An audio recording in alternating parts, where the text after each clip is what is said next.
how it will be made worse by this administration's declaration of surrender to the virus.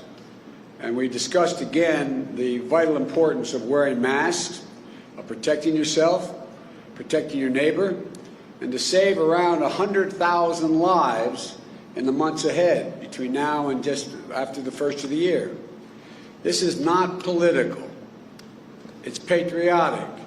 Wearing a mask. Wear one, period. We focused on the way this virus is hitting communities of color much harder, particularly Black, Latino, and Native American communities. We're seeing race-based disparities across the aspects of this virus, higher infection rates but lower access to testing and harder time quarantining safely because of their financial circumstances, lower access to quality treatment when they are infected, and tragically, higher mortality rates. 1 in 1,000 Black Americans have died from this virus. This is a staggering statistic.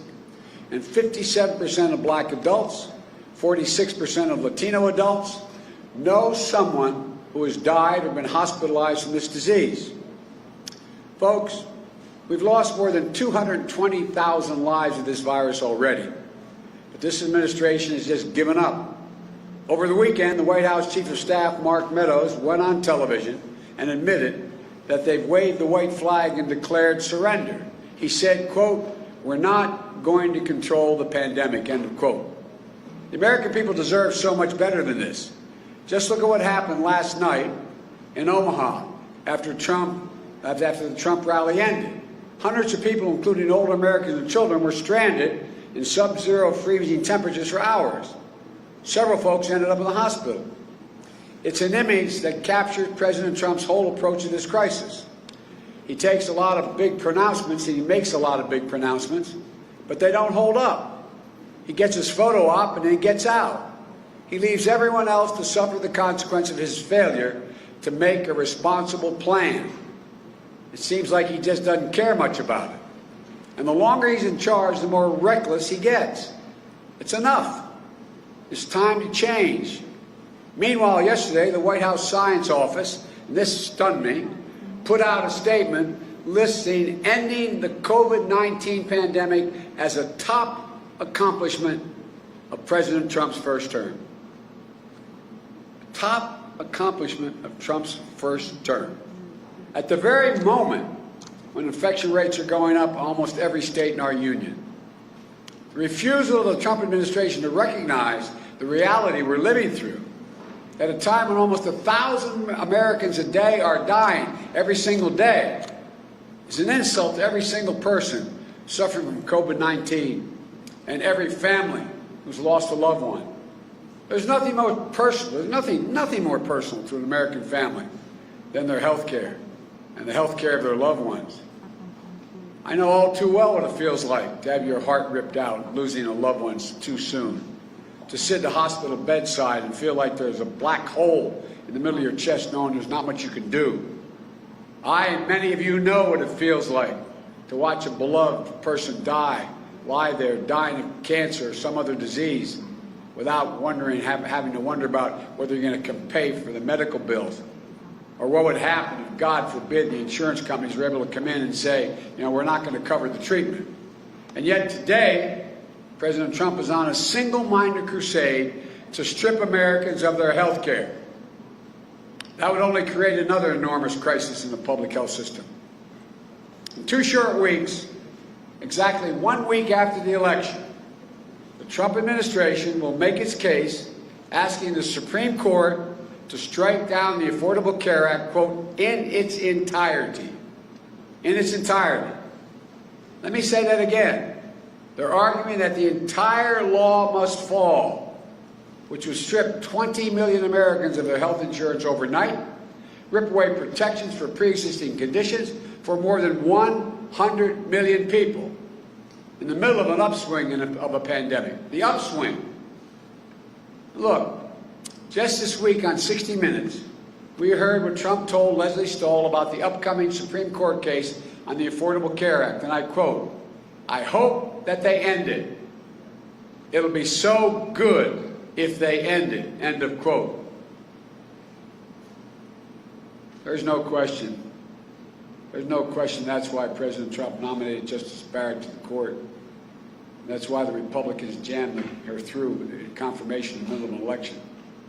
Republicans have tried and tried and tried since the Affordable Care Act was passed to overturn it, and every single time they failed. President Trump has tried everything he can on his own to sabotage the law. So now, through what I've characterized as a craven abuse of political power, they've added to the court a justice who criticized Chief Justice Roberts' previous decision to uphold the Affordable Care Act in hopes that they can destroy the Affordable Care Act once and for all through the courts, no matter how many Americans they hurt in the process. So let's remember exactly what's at stake in this election. If you have diabetes, asthma, cancer, or even complications from COVID-19, you're going to lose the protection this law provides. Insurers will once more be able to jack up your premiums or deny your coverage. Women could again be charged more for their health care just because they're women. And children will no longer be able to stay in their parents' insurance policies until age 26. On top of all that, overturning the ACA could mean that people have to pay to get COVID-19 vaccine once it's available. That's right. That's right. The law that says insurers are required to cover vaccines for free is the Affordable Care Act. And he's striking that down, attempting to. Unlike Donald Trump, I believe health care isn't a privilege. It's a right that everyone have access to. This country can't afford 4 more years of a president who thinks he's only responsible for the well-being of the people who voted for him. We can't afford 4 more years of a president who, instead of fighting the virus, attacks doctors. I can't get over this guy. He attacked doctors claiming they're over-reporting COVID cases because they want to make more money. Doctors are over-reporting cases because they want to make money. You know, our doctors and nurses and our frontline healthcare workers are putting themselves at enormous risk every day. More than 1,000 of them have already died in an attempt to beat back this pandemic and save lives. They deserve to be treated with respect by their president. We can't afford 4 more years of a president who'd rather spend his time desperately trying to strip people of their health care than even once bother to put forward a health care plan on his own. We can't afford 4 more years of Donald Trump. The good news is we have a chance to turn this around by voting. We have 6 more days left in this election. The American people have it in their hands to put this country in a vastly different path. This is my commitment to you. I will protect and build on the Affordable Care Act so that you can keep your private insurance or choose a Medicare-like option. You can make it stronger. I'm going to make it stronger with your help to lower premiums and deductibles and out-of-pocket expenses. We'll bring down drug prices by almost 2/3 by taking steps such as allowing Medicare to negotiate with the pharmaceutical companies who are making billions of dollars, making the price lower. When they negotiate, Medicare says, we're only going to pay you X amount for the following medicines. That will lower prices drastically, making it available to everyone. We're going to make sure every American has access to free COVID-19 vaccine. This isn't beyond our capacity. Now, if we come together, we can stand together.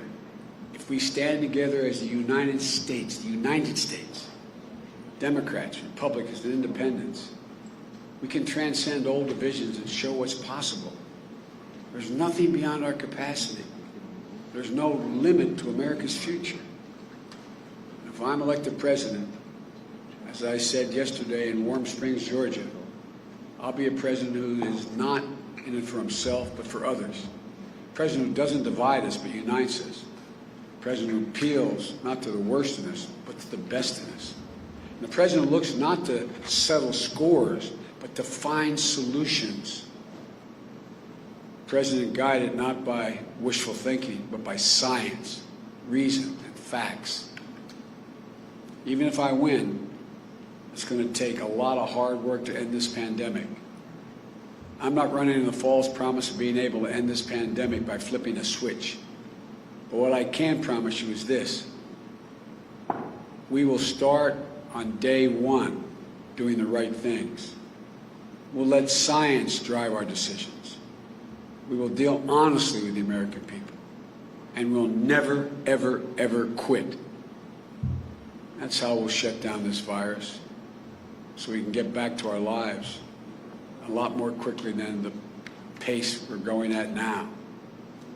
You know, I'm going to fight to protect your health care, I promise you, just like I fight for my own family. We can do this, I promise you. Now I'm going to go do what I hope all of you do. I'm going to walk out of this building, and I'm going to go vote. I'm going to go vote. There's a lot of people on that ballot, not just me, but the down ballot as well, that are going to change things for us, make it better. So may God bless you all, and may God protect our troops. Thank you. To every single mother, every small business owner, every farmer, every cancer survivor, and every woman out there who has ever been put down by the establishment, it's time to stand up. On November 3rd, we need you to write in Ola Hawatma on the ballot under New York 19th Congressional. Make history in the New York 19th District with the first woman to win by a write-in. Don't just vote. Make history on November 3rd, 2020. Write in Ola Hawatma. While America's cities burned, Joe Biden and Kamala Harris fanned the flames, refusing to strongly condemn violence, supporting bail funds that help let rioters, looters, and dangerous criminals out of jail. Joe Biden's silence speaks loudly. He doesn't have our backs. In Joe Biden's America, we'll all be in danger. President Trump will keep America safe. If you support the police, support Donald Trump. I'm Donald J. Trump, and I approve this message. Dr. Melinda Morris supports a strong economy, safe neighborhoods, limited property taxes, and promotes an improved education system. Dr. Melinda Morris wants to improve access and insurance coverage for medical care. Dr. Morris is pro-life and will support right-to-life legislation in Austin. Dr. Morris will remain true to her values when she is elected to office. She is going to Austin to promote life, prosperity, and personal freedom for the constituents of Senate District 13.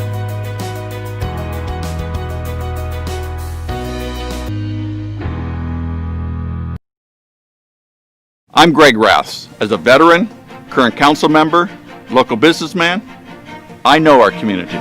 As your congressman, I'll fight to reduce healthcare costs, keep our cities safe, and our communities healthy. Our jobs protected, our economy growing, and our nation defended. Orange County is a wonderful place to live, work, and raise a family, but together we can make it even better. Vote Greg Raths for Congress. I'm Greg Raths, and I approve this message.